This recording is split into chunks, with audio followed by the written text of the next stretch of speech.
mix by US गुडे किया के डीजे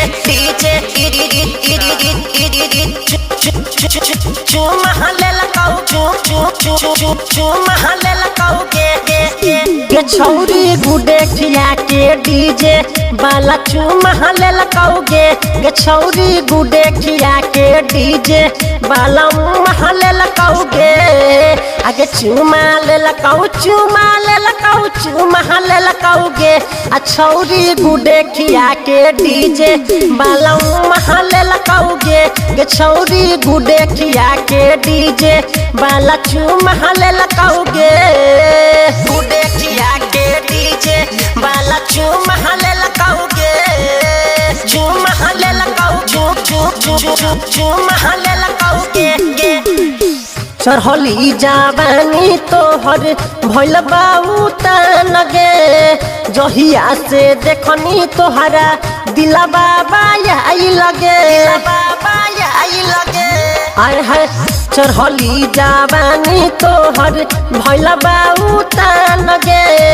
जहिया से देखनी तोहरा दिला बाबा आई लगे आगे मारले लकाऊ गे आ छौरी गुडे खिया के डीजे बाला महले लगाओ गे आ छौरी गुडे खिया के डीजे बाला महले लगाओ गे महले लगाओ महले लगाओ गे गुडे खिया के डीजे बाला महले लगाओ गे सुना दर दीवाना से रहले गे फसल गे हो करे तू दिलावा में छौरी रहले गे धसल गे आए हाय सुना दर दीवाना से रहले तू फसल गे हो करे तू दिलावा में छौरी रहले गे धसल गे चूसले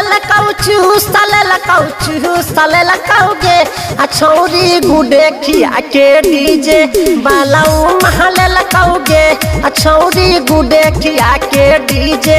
बाला महले लगाओ गे चुमाले